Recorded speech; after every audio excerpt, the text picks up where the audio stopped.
Welcome to another day in Beijing. Let's say out of Beijing we go to visit the Great Wall, which is just behind me.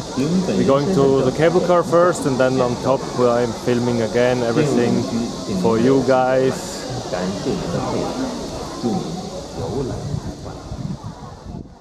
The Great Wall's origin can be traced back to the Western Zhou dynasty. During the spring and autumn period and the Warring States period, the various states competed for hegemony and built defensive walls, marking the first peak of Great Wall construction. However, the walls built during this time were relatively short. After the Qin dynasty unified China, Emperor Qin Shi Huang connected and repaired the walls built during the Warring States period. The Ming dynasty was the last dynasty to extensively repair the Great Wall, and the sections of the wall that people see today were mostly built during this time. Although the construction of the Mu Tian Yu Great Wall began in the northern Qi dynasty, those walls were mostly just ruins. The true construction of the Mu Tian Yu Great Wall began during the Ming dynasty, when General Shu Da, the founding general of the Ming dynasty, decided to build this section of the wall during his expedition against the northern Yuan dynasty in 1368. To ensure the safety of Beijing, Shu Da chose to rebuild the wall in the Yanshan Mountains, and the Mu Tian Yu Pass was a key project for the Great Wall. However, due to financial difficulties during the early years of the Ming dynasty, only the basic infrastructure was completed. Over 200 years later, General Qi Jiguang continued to improve the design of the Great Wall. During his tenure, more than 1,000 enemy towers were built along the Beijing Great Wall, and 20 enemy towers were built over just 5 kilometers at Mu Tian Yu. Overall, the Mu Tian Yu Great Wall has a history of more than 600 years since its construction began in the early Ming dynasty in 1368. Today, this section of wall is open to visitors.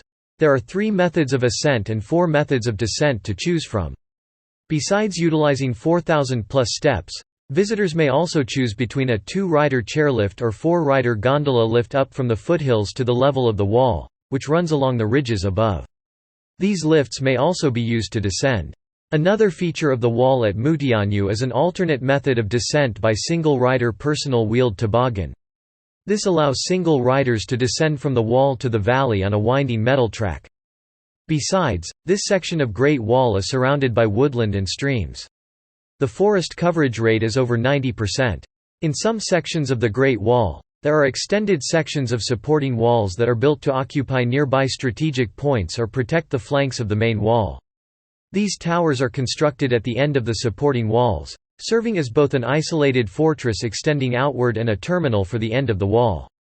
Such supporting walls and watchtowers can be seen in famous tourist areas of the Great Wall today, such as Mutianyu and Jinshanling. The Mutianyu Great Wall Scenic Area offers 2 main footpaths. The southern path can be accessed from the south side of the China Dream Stone City or from within the Stone City itself. Along this path, visitors can reach No. 6 Watchtower and No. 8 Watchtower. The northern one is located on the east side of the cable car platform and leads to No. 10 Watchtower. Each footpath consists of more than 1,100 steps, and it generally takes around 40 minutes to reach the Great Wall. These 2 main paths can further be divided into 4 branch paths. Each path can form a loop, allowing visitors to easily explore the open section of the scenic area. The pine trees has a tragic love story attached to it. A newlywed man died while repairing the Great Wall, and his wife went in search of him. When she asked about her husband, an inspector misheard her and told her to find a tree instead. Exhausted from her search, the young widow sat under a tree and spoke to it.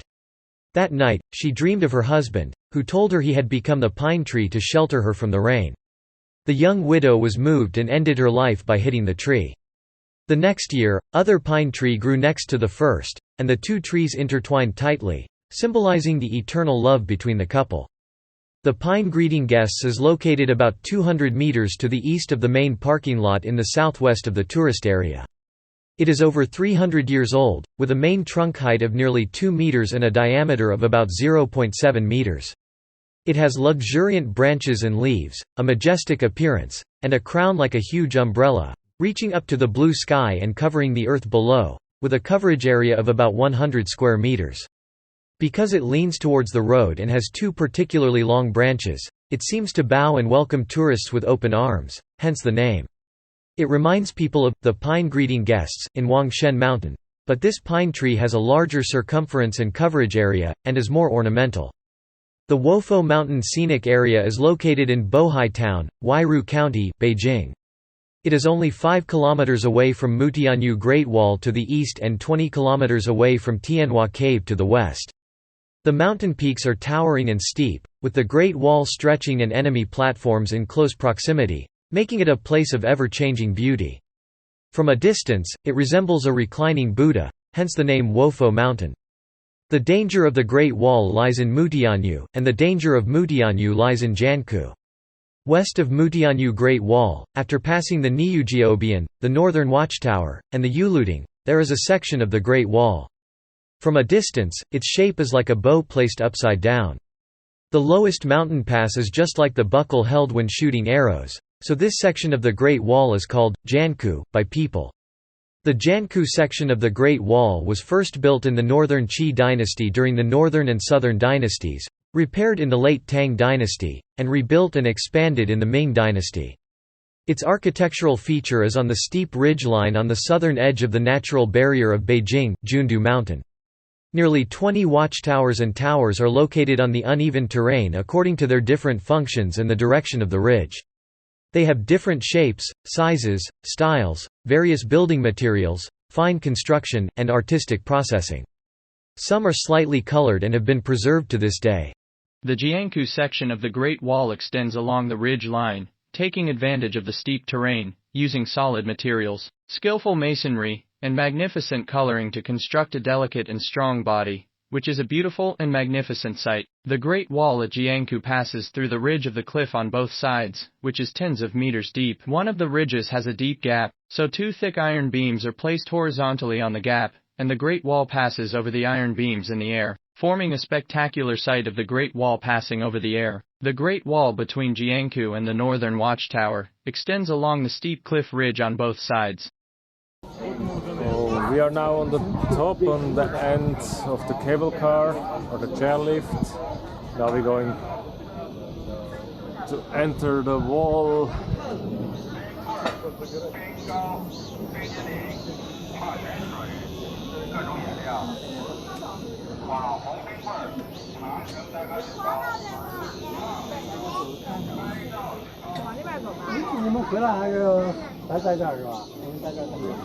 Nice.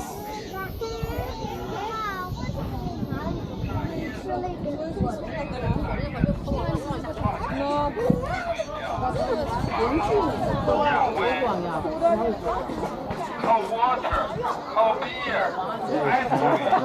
Coming, please. Take a break. Ice cold beer. Coming, please.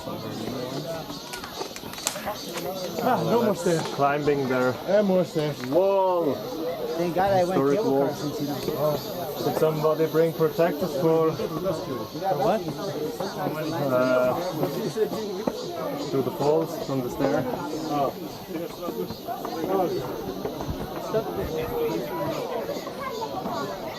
Tuck your chin and just...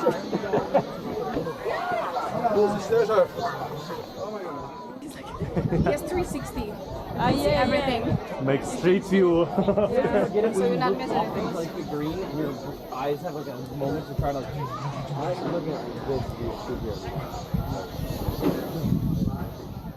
The Great Wall sometimes shoots straight up into the sky along the ridgeline, and sometimes leaps over deep valleys, making it extremely thrilling. The different topographical landscapes are clearly outlined, further enhancing and sublimating the beauty of the Great Wall. The steep cliffs and ridges are even more dangerous due to the construction of the Great Wall, and the watchtowers on the peaks of the mountains overlook the surrounding area, while the beacon towers echo each other from afar. On the mountainside on both sides of the Great Wall, everything comes to life in the spring, with new shoots sprouting green, and the mountain flowers blooming in a dazzling array of colors. In the summer, the peaks are covered in greenery, with trees and leaves competing for attention, and greenery everywhere. In the autumn, the forests are ablaze with color, with various dried and fresh fruits hanging from the branches, creating a magnificent sight. The tall trees sway in the wind as they cling to the mountains and valleys, and various flowers show off their colors, fragrances, postures, and clusters. Ancient trees and vines cleverly weave through the forest. In the winter, the snow is pure white. The pine trees are tall and straight. The white snow changes with the mountain terrain, embodying the majestic and beautiful concept of unity of heaven and man, unity of knowledge and action, and unity of emotion and scenery. They should take 2 stairs, made 2 of them. Yeah, that was for soldiers, not for tourists, you know. Yeah.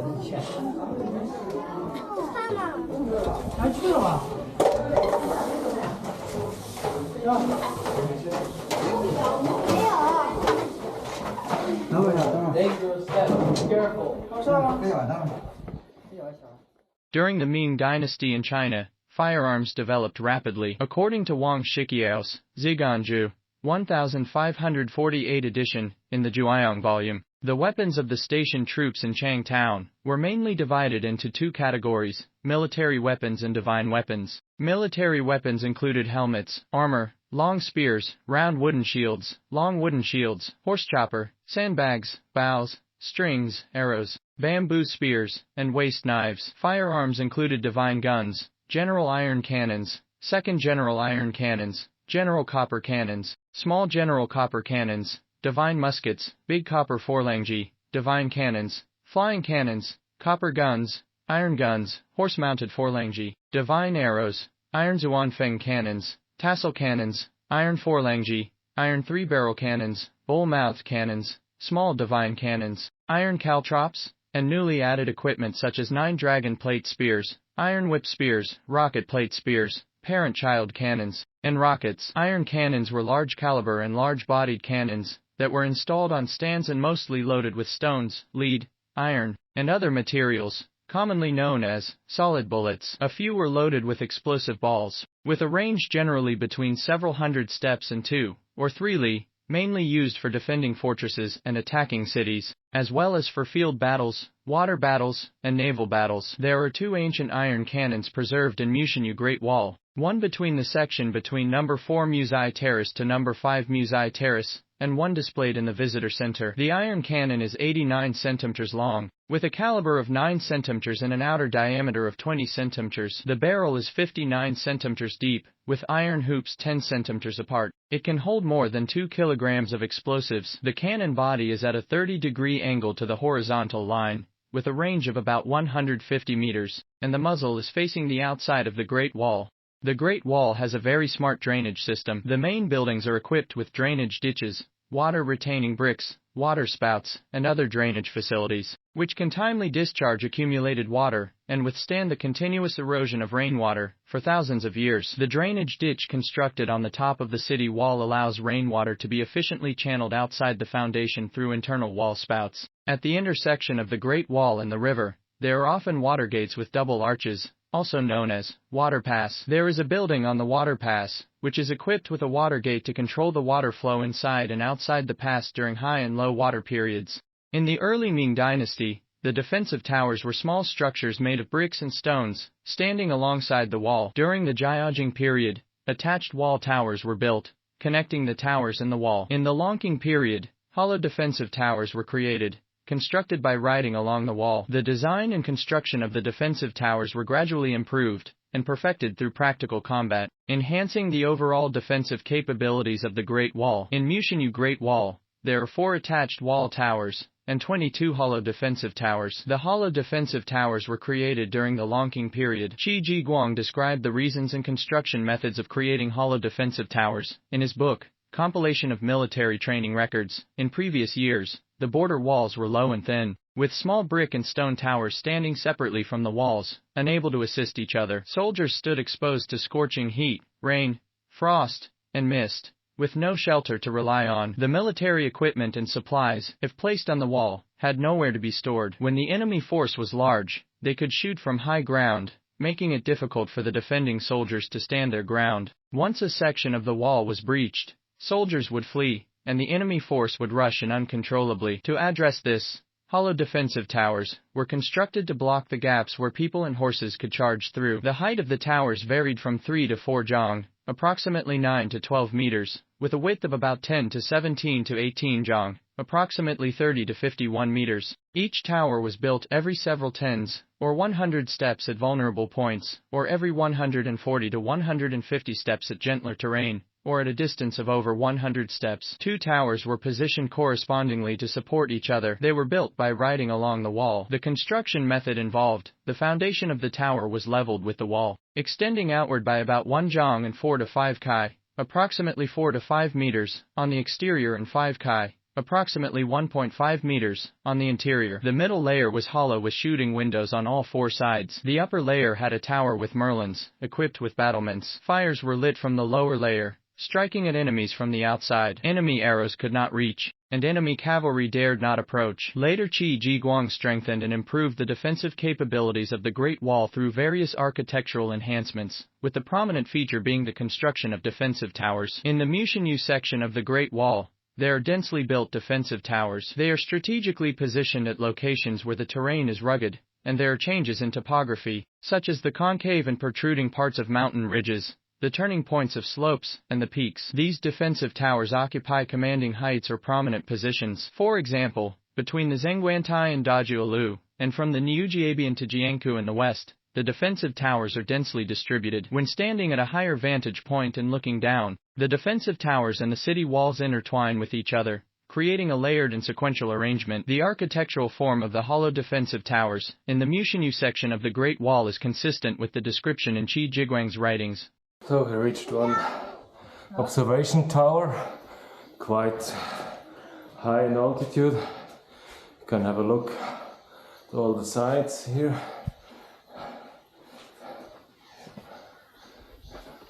And it goes further up.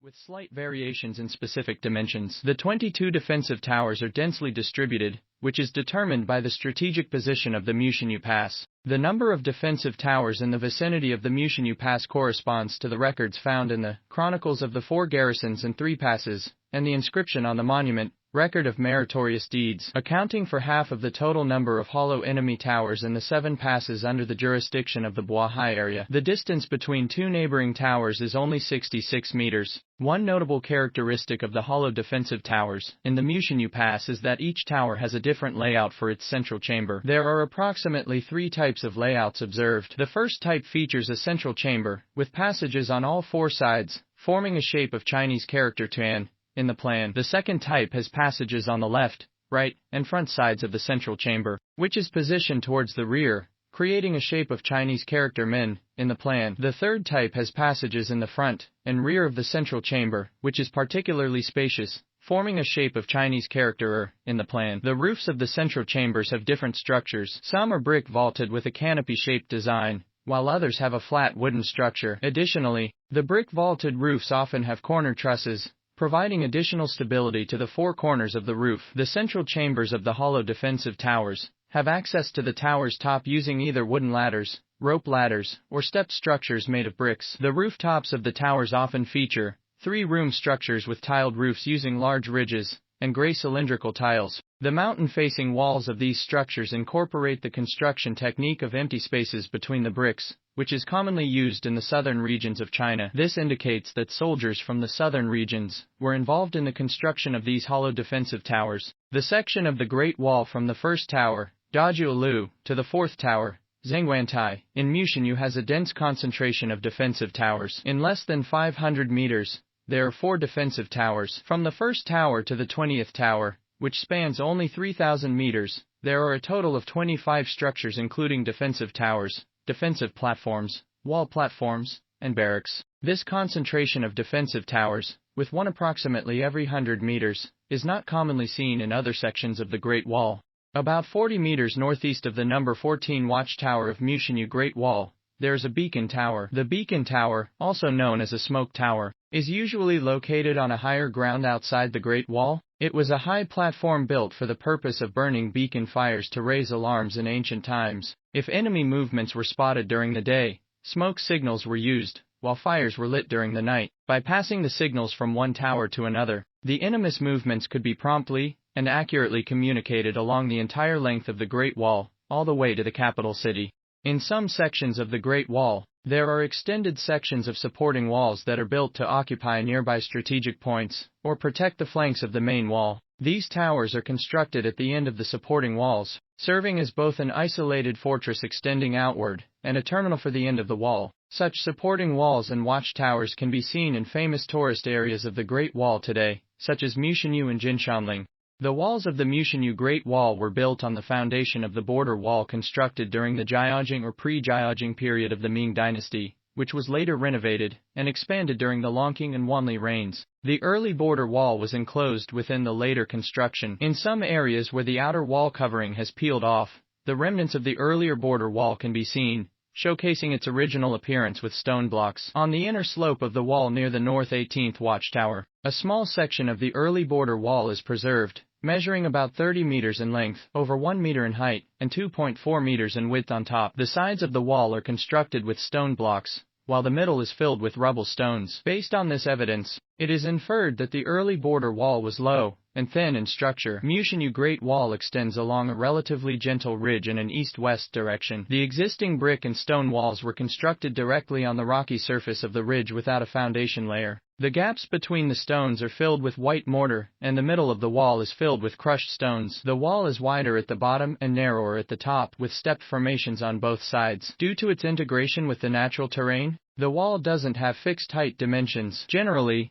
the height of the continuous battlements is about 8 meters, with a bottom width of 6 meters and a top width of 4 meters, excluding the thickness of the inner and outer battlement walls. The foundation is built with 13 layers of blue granite stones on both sides, providing great solidity. The double-sided battlements constructed with blue bricks are rare in other areas, and shooting holes are located beneath the battlements. Moreover, there are also strategically placed cannon platforms in critical areas. After the Qin Dynasty, many dynasties undertook the construction of the Great Wall. During the Western Han Dynasty, in addition to repairing the Qin Great Wall, 2 new sections of the Great Wall were added to protect the Hexi corridor leading to the western regions. The western section extended from Dunhuang and Gansu all the way to Xinjiang, while the eastern section passed through Langshan, Yinshan, and Zhifeng in Inner Mongolia. Reaching Jilin in the east, the regions traversed by the Qin and Han Great Walls included the Loess Plateau, desert areas, and numerous high mountains, ridges, and river valleys. Therefore, the construction methods employed in different locations utilized local materials, based on the principle of adapting to the local conditions. In the Loess Plateau region, the common method of construction was stamping earth between board frames, as seen in the existing Qin ruins at Lintao. In the area of Yumen Pass, the Han Great Wall was built using layers of sandstone, sand, and compressed red willow or reed. The remaining ruins, standing about 5 meters high, still display distinct layers. In 101 BC, Emperor Wu of the Han Dynasty initiated the construction of the Great Wall, from west of Dunhuang to the vicinity of Lop Nur. As there was a shortage of stone in the vicinity, the soldiers made an innovative discovery by using a combination of local sand, gravel, and dried branches, creating a new type of building material. The construction of the entire wall started with a temporary template. Each time, a mixture of clay and gravel, about 10 to 25 centimeters deep, was poured into the template. After compressing the mixture to half its height, a layer of reeds and red willow branches was laid, followed by another round of compacting. This layer-by-layer construction process continued, gradually building up to the top of the template. Finally, the template was removed, leaving behind an exceptionally solid wall. The Han Dynasty Great Wall within the territory of Yumen City, Gansu Province, stretches over 70 kilometers. Due to its construction on the Gobi Desert, red willow and sand became the primary building materials. The surviving red willow layers reveal a height of up to 7 layers, with each layer measuring 0.2 meters in thickness. Between the red willow layers, there are layers of reeds, approximately 0.1 meters thick, and the topmost layer consists of accumulated sand, around 0.4 meters thick. This section of the ancient Great Wall, primarily constructed using sand, red willow, reeds, and loess, is one of the best preserved segments among the Han Dynasty Great Wall remains in the Hexi corridor. The Great Wall, along its course, had beacon towers built at intervals of around 5,000 meters. In the region of Dunhuang today, dozens of Han Dynasty beacon tower sites have been discovered. In areas without soil, stone walls were constructed, such as a section near Zhifeng. Mountainous and valley areas used a mix of wood and stone for construction. This magnificent project involved millions of laborers. Throughout the long history of China, many feudal dynasties undertook numerous renovations to consolidate their rule. Countless laboring people contributed their wisdom and poured their blood and sweat into this wonder, making it one of the world's greatest marvels. Whether it was the dragon-like city walls or the strategic passes, they all reflected the defensive military thinking of that time and showcased the advanced level of architectural technology. For example,